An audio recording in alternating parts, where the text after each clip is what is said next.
Welcome to your Get That Nugget for GCSE Science. Today we'll be concentrating on giving you a framework to answer biology style of questions. This session is to complement your lessons with your teachers, not to replace them in any way. So in this nugget we're going to look at digestion, specifically enzymes questions within digestion. So questions for us to have a look at together. I've got two quite sort of challenging questions for us to break down and discuss, and the knowledge that we will need to answer these questions. This one is a particularly lengthy, challenging one, so I'm really going to discuss all of the knowledge that you'll need about enzymes to do this one. Explain. So if we're explaining, we need to be giving reasons.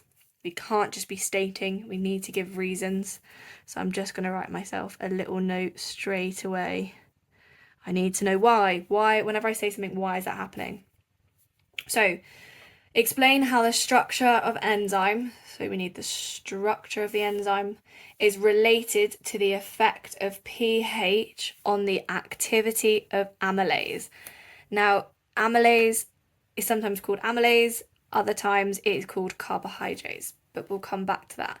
So we're looking at how the structure is related to the effect of pH on the activity. So how is it shaped? What effect can pH have on that shape, and therefore on how fast it works? So let's first of all then talk about the structure of an enzyme and how it is important to its function, because biology loves to relate structure to function. It's one of their all-time favourites. Think back to cells, and we did cells. So all of my enzymes look like Pac-Man, and I swear that's not on purpose, but there we go.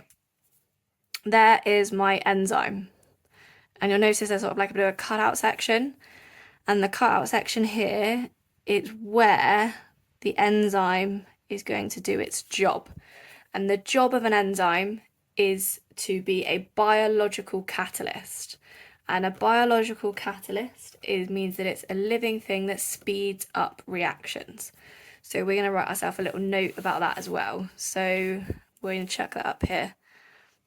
Enzymes speed up reactions.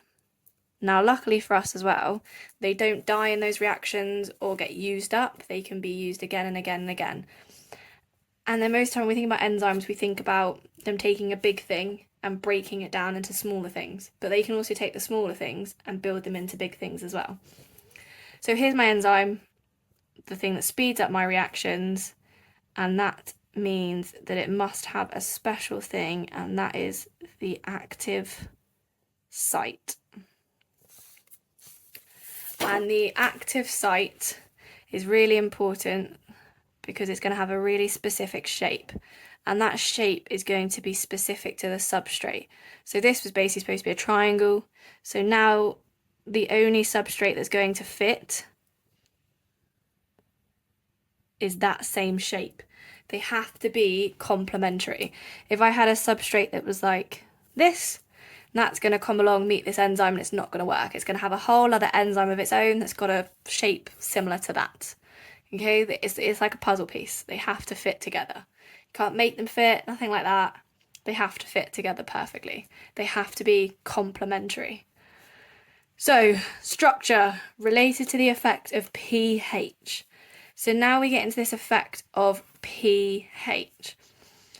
Now, that's obviously relating to acids and alkalis. Now, enzymes work not only with specific substrates, but also in specific conditions. So if we take them out of those conditions, they might not work. Perhaps it's too high of a temperature. Perhaps it's too low of a pH. They have very specific conditions that they work in. And then on the activity of the enzyme and amylase. So again, if we take it out of its specific condition, we never say that they die. If they're not in their specific conditions, then they won't work. And if they're not working, it's because they've, this word, denatured. Okay, we have denatured them.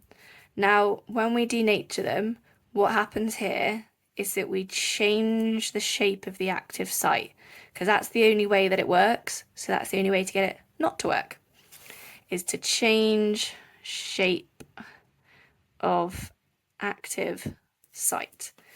So if this was the reaction, we'll get rid of this one because that one obviously doesn't fit.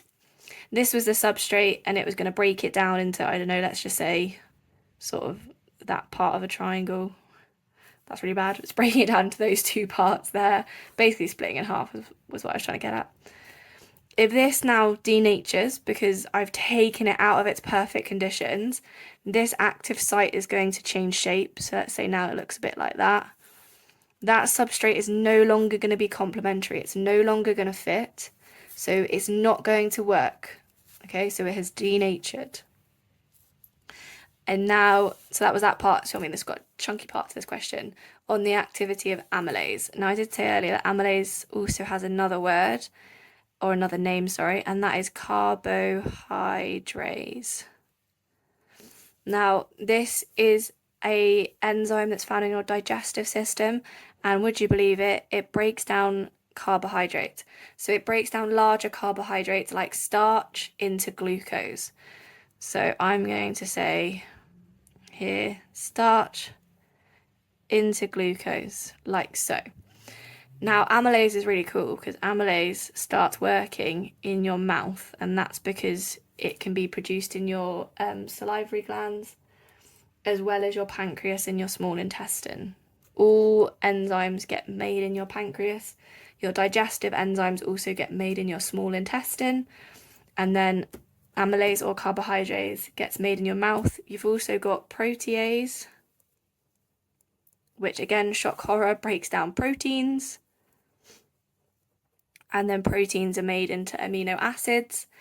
And then you've also got lipase, and lipase breaks down lipids, and it breaks down lipids into fatty acids and glycerol. But let's now go back to the question, because we've got lots of now little bits of knowledge that are going to help us to be able to do this question. So explain how the structure of enzyme molecules is related to the effect of pH on the activity of amylase. So structure. The enzyme has a specific structure. Amylase works on large carbohydrates, breaking into glucose. So I've included my knowledge now on amylase. Done. Structure. Now let's go back into a bit more of the structure about the active site being complementary. So it's got a specific structure, if I mentioned, but I've not talked about active sites. So I'll be losing out on marks if I don't use my key words. The active site is complementary. Now I've been using that word a lot, and that is again because that is a word that they like to see used with enzymes because they are complementary. It is annoying that it's not easier to spell, but there we go. Active site is complementary to the substrate. In this case, obviously I've already spoken about that. It's the carbs breaking. Carbs as a substrate and then the glucose as the product. Now we need the pH. So if taken out of specific conditions, now you might see these often referred to as the optimum. So I'm going to put that in brackets, which means best. If they're taken out of the best conditions, the enzyme won't work as fast. Now, obviously, if it's got a specific condition, if you change it ever so slightly, it might just work slower. But if you take it out, let's say it works at a pH of 1, but we put it in a pH of 3, that's quite far out, and therefore it might denature. I mean, even more, if I took it out of pH of 1 and put it into a pH of 7, That's two very different things, isn't it? I've moved it from acidic to neutral. It's not going to work. And if we're not working, it's because we've denatured, because we've changed the shape of the active site. So these no longer fit. They're sometimes referred to as the lock and key. We've got a lock and a key, and only one key fits the lock. So if taken out of specific conditions, optimum, the enzyme won't work as fast. If taken out, can change, should have given myself more room, change the shape of the active site and denature enzyme, so no longer works.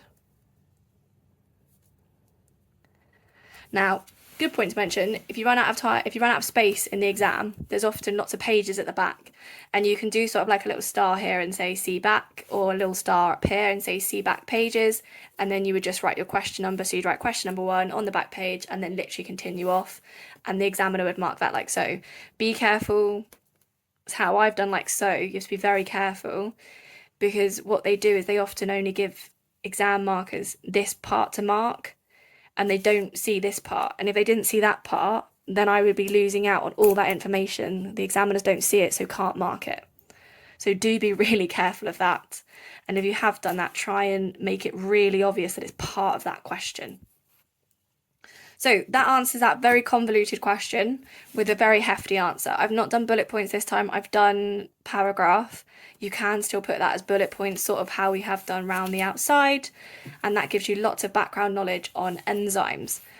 The next one is a much quicker question, and that is new washing tablets stop working at temperatures over 90 degrees Celsius.